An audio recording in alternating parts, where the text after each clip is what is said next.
کوئی مسئلہ نہیں طہارت کا، اس کا جو ہے طواف ہو جائے گا۔ ویسے اگر پریشانی ہے ماں کو بھی یا باپ کو بھی، جو بھی اسے لے کر کے گئے ہیں، یا چھوٹا بچہ ہے اس کو چلنے میں پریشانی ہے، ابھی چھوٹا ہونے کی وجہ سے تھک جا رہا ہے، اب آج کل بچے بھی ہمارے کمزور ہو گئے نا، چونکہ نقلی کھانا جو ہے سب کچھ تو نقلی کھاتے ہیں، اوریجنل تو کوئی چیز کھاتے نہیں ہیں کہ جو ہے وہ طاقت رہے۔ اب تو تھوڑی دور چلنا پڑتا ہے بچوں کو، تو بچے بھی تھک جاتے ہیں جو تمیز کی عمر کو پہنچ گئے۔ ایسی اگر کوئی شکل ہے تو وہاں جو طواف کرانے والے ہوتے ہیں وہ اجرت پر لے کر کے ان کو اگر الگ سے طواف کرا دیں گے تو مسئلہ ہی ختم ہو جائے گا۔ یہ چھوٹے بچے کو بھی اگر الگ سے وہ اجرت پر لے کر کے جو لوگ طواف کرواتے ہیں اس طرح سے وہ لے کر کے طواف کروا دیں گے تو یہ مسئلہ ختم ہو جائے گا۔ صحیح کا مسئلہ بھی یہی ہے، سن تمیز کو پہنچے گا تو بچہ خود نیت کر کے صحیح کرے گا، اور اگر نہیں ہے چھوٹا ہے تو جو ہے ٹو ویلر جو ہے وہاں پہ، یا یہ جو ہے ٹو ویلر میں کہہ رہا ہوں، جو ہے چیئر جو ہے ہوتی ہے، کرسی جو ہے ویل والی کرسی جو ہے وہاں پہ رہتی ہے، ویل چیئر جسے کہتے ہیں، تو اس پر جو ہے لے کر کے بچے کو جو ہے کر دیں گے، صحیح کرا دیں گے تو کافی ہے بچے کے لیے یہ صحیح۔ تو اگر کوئی اجرت پر یہ کر رہا ہے تو اچھی بات ہے، ورنہ اپنے ساتھ ہی بچے کو ویل چیئر پر بیٹھا کر کے کرا لیں گے تو بچے کا بھی ہو جائے گا، اپنا بھی ہو جائے گا ساتھ میں، اور جو ہے بس نیت جو ہے بچے کی طرف سے بھی اور اپنی طرف سے بھی کرنی ہوگی اگر بچہ چھوٹا ہے۔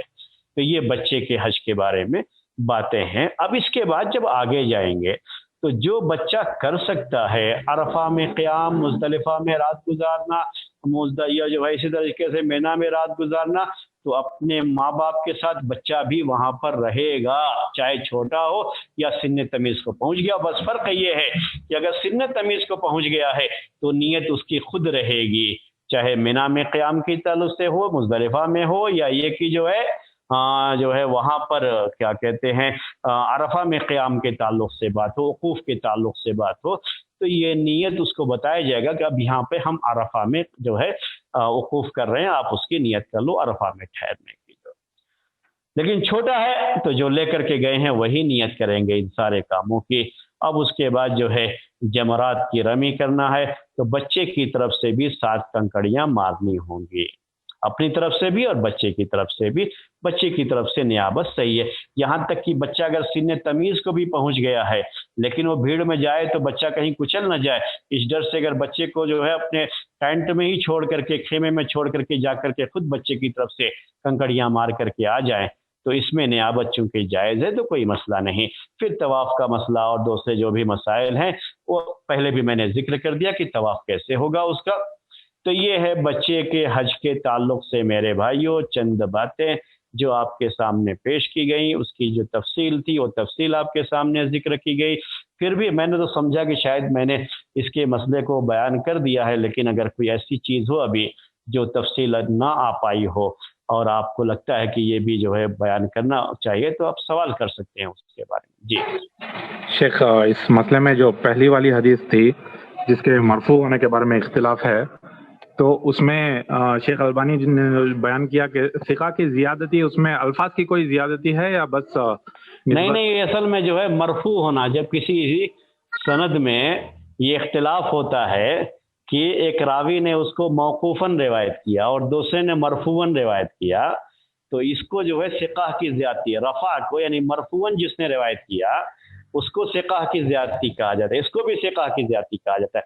جیسے متن کے الفاظ ہوتے ہیں نا، ویسے سند میں بھی ایسا ہوتا ہے۔ اچھا، تو جو موقوف روایت ہوگی وہ روایت صحابی تک رک جاتی ہے، مرفوع روایت میں صحابی کے بعد اللہ کے رسول صلی اللہ علیہ وسلم کی زیادتی ہوتی ہے، یعنی یہ جو ہے راوی زیادہ کرتا ہے، یہ اس لیے ثقہ کی زیادتی کہتے ہیں، رفع کو ثقہ کی زیادتی کہتے ہیں۔ جی ہاں، نسبت کی زیادتی ہے، الفاظ وہی ہیں۔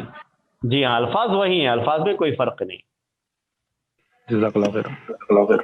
شیخ، نیابت سے متعلق ایک سوال ہے، جو انسان نیابت کر رہا ہے اسے بھی کچھ ثواب ملے گا شیخ؟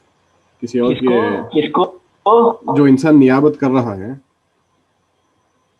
کسی اور کی طرف سے جو حج کر رہا ہے، جو کسی اور کی طرف سے جو حج کر رہا ہے اس کو حج کا ثواب ملے گا یا نہیں ملے گا کہنا چاہ رہے ہیں آپ؟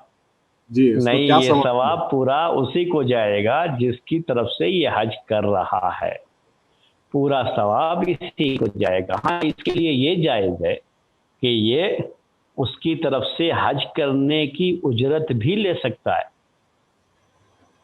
یعنی وہ خرچہ تو پورا دیا ہی انہوں نے، ساتھ میں یہ جو اتنے دن تک یہ آدمی جو ہے ان کا کام کیا، ان کی طرف سے حج کیا، اس کی اجرت بھی وہ لے سکتا ہے. اور اگر اس کی طرف سے اجرت نہیں لیا اس کی، تو اس کی نیت کے لحاظ سے اپنے بھائی کی مدد کے لیے، اپنی بہن کی مدد کے لیے وہ نیابت کرتے ہوئے حج کے لیے گیا ہے، تو بہرحال یہ مدد کرنے کا اجر و ثواب اسے ملے گا، حج کا نہیں. حج کا ثواب تو اسی کو جائے گا جس کے خرچے پر یہ حج کرنے گیا ہوا ہے، جس کی طرف سے نیابت کرنے کے لیے یہ حج کے لیے گیا ہوا ہے. جی جی شیخ، ایک اور سوال، جو عمرہ بچے کو اگر عمرے کو لے کے گئے ہیں، سیم وہی مسئلہ جو حج کا مسئلہ تھا، عمرے کا بھی سیم وہی مسئلہ ہوگا بچے کے تعلق سے. اچھی بات ہے. یعنی بچے کو عمرہ کرنا ہے تو اس کے احرام سے لے کر کے طواف وغیرہ کا جو بھی مسئلہ ہے، بچہ کتنی عمر کا ہے کیا ہے، اسی کے لحاظ سے اس کا عمرے کا حساب بھی رہے گا. جی شیخ، بچہ سن تمیز کو پہنچ چکا ہے اور وہ کچھ موانع احرام کا ارتکاب کرتا ہے جس پہ دم واجب ہے، تو ایسی صورت میں کیا کیا جائے گا؟ کس طرح کا، جیسے بتائیے. اصل میں آج کل عام طریقے سے ہوتا نہیں ہے موانع احرام کا. یعنی آپ یہ کہیں گے کہ جو ہے وہ سلا ہوا کپڑا پہن لیا، تو جو کپڑا اس کو دیے نہیں وہ پہن نہیں سکتا، جو چادر ہے وہی پہنے رہے گا. عام طریقے سے ایسا ہوتا نہیں ہے بچوں سے. جی بولیے.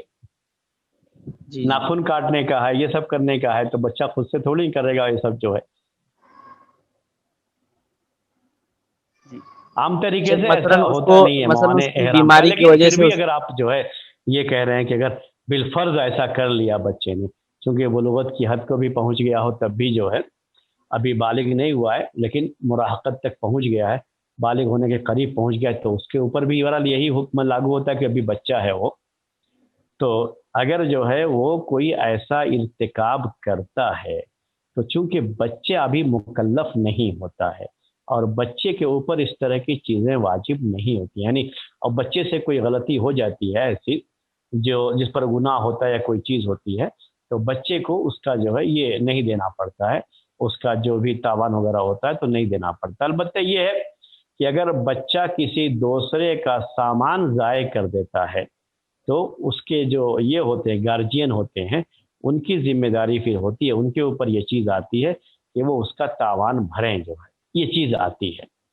تو یہاں بہرحال چونکہ اس کا ذکر نہیں کیا گیا احادیث میں کہ بچے سے اگر محظورات احرام میں سے، یعنی احرام کی جو منع چیزیں ہیں احرام کی حالت میں، اگر اس میں سے کسی کا ارتکاب کر لیتا ہے تو کیا اس کے اوپر دم آئے گا یا دم نہیں آئے گا، یہ مسئلہ ہے. اگر ایسا کچھ ہوگا بھی تو جو اس کو لے کر کے گئے ہیں اس کے گھر والوں پر یہ چیز ہوگی، چونکہ بچے کا تو اپنا کچھ ہے نہیں، بچے کی اپنی ملکیت بھی کچھ نہیں ہے، اس کے اوپر تو کوئی چیز نہیں ہوتی ہے. تو یہ ایک مسئلہ ہے بہرحال. تو اگر ان کے پاس پیسہ ہے اور آسانی سے اس کی طرف سے وہ دم دے سکتے ہیں جو حج کے لیے لے گئے ہیں اس کو، تو بہتر یہی ہے کہ اس کی طرف سے وہ ذمہ داری ادا کر دے، تو اطمینان ہو جائے گا اس سلسلے میں. ورنہ حقیقت تو یہی ہے کہ بچے کے اوپر اس طرح کی چیزیں واجب نہیں ہوتی ہیں. شیخ، اگر والد اپنے سن تمیز کو پہنچے ہوئے بچے کو یا چھوٹے بچے کو گود میں لے کے حج کر رہا ہے، تو ہم اس کو ایک ہی طواف شمار کیوں کر رہے ہیں؟ اگر وہ بچہ بھی اپنی نیت کر لے، والد بھی اپنی نیت کر لے، تو دو طواف کیوں نہیں، مطلب دونوں کے لیے طواف یہ مجزی کیوں نہیں ہو جائے گا؟ جی ہاں، اگر نیت کر لیا تو ایک میں طواف ہو گیا، وہ مسئلہ نہیں ہوتا. وہ تو میں نے پہلے کہا دیا آپ کو. جی اگر سن تمیز کو ہے اور اس نے نیت کیا ہے تو اس کا تو ثواب ہو گیا، یعنی اس کا تو جو ہے وہ طواف ہو گیا، اس کا تو مسئلہ ختم ہو گیا. یہ چھوٹے بچے کے بارے میں جس کی نیت نہیں ہے، وہ نیت وہی جو اٹھا کر کے لے جا رہا وہی نیت بھی کیا ہوا ہے اس کے. جی تو یہ مسئلہ آتا ہے کہ جو ہے وہ چونکہ اپنا طواف کر رہا ہے، اس کی طرف سے تو نہیں کر رہا ہے یہ طواف. جی تب مسئلہ آتا ہے، ورنہ یہ مسئلہ نہیں آتا. پھر بھی میں نے کہا کہ دونوں کے لیے ہو جائے گا. صحیح بات تو یہی ہے، اور خامخواہ اس کے اوپر کیوں جو ہے اتنا بوجھ لادا جائے کہ مزید جو ہے 7 اور کرے. اگرچہ کہ بعض لوگوں نے وہ بات لکھی ہے کہ احتیاط اسی میں ہے کہ 14 کرے، 7 اس کی طرف سے 7 اپنی طرف سے، اور اس سے زیادہ جو ہے بہتر یہ ہوگا کہ اس کو اٹھا لے کوئی دوسرا شخص اور نیت کوئی اور کر لے، تو مسئلہ جو ہے ختم ہو جائے گا.